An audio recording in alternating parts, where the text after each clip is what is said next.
following whatever he's doing, you follow. Right? And then guiding, here's the thing about guiding. Guiding is not this, getting it out of the way. Okay, guiding is like the force comes, what do you do with the force? Right? You have to make it that it doesn't go into your center.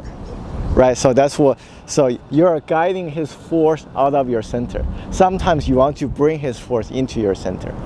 Right? That's also, you know, there's different ways of doing push hands, different ways of taking the force, right? When he's pushing, I can bring it into me, into my center. Okay? I just bring it into my center.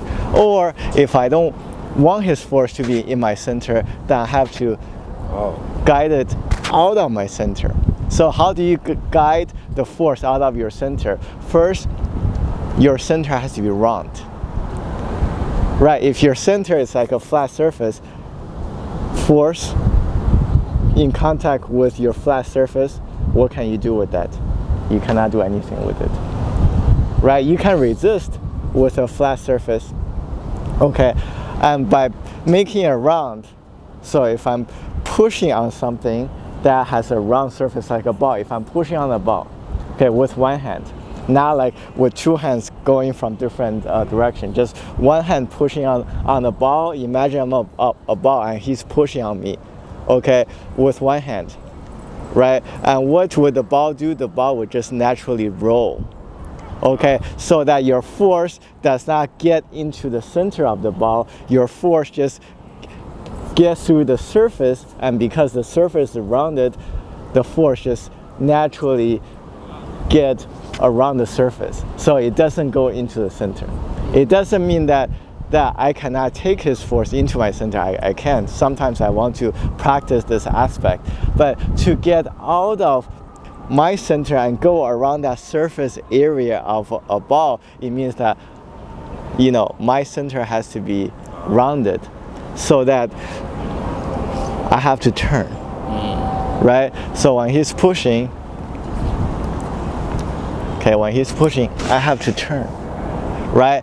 I cannot use my arm to bring it out. That's force against force. I'm just rounded, so the force naturally goes around that rounded surface, right?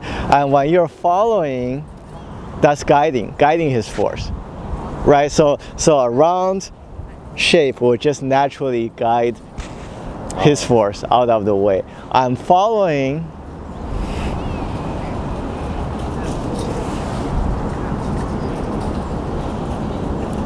Following is also not passive. Well, it's not just he goes, he pushes. No, he goes back. I do this with my arm. That's not following. When you follow somebody, you have to establish a connection. A connection is not here. Okay, that's not the, well, this is the point, contacting point, but that's not the connection, right? Connection is not just two things making contact. That's not connection. Okay, connection means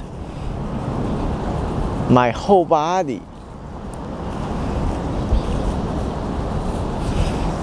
connecting.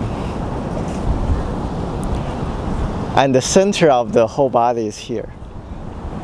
So when you are connecting, you are connecting from the center, extending that connection to here. Otherwise, it just becomes my arm just following because there's a contacting point, right? Arm follows. Like gym workout. Yeah, like gym workout, right?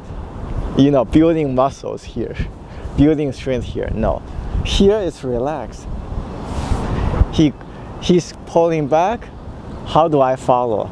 I have to, my following also means that I have to extend my connection with him. So here I have a connection with, at this range, at this distance. But as he's pulling back, if my arm just follows, I lose that connection.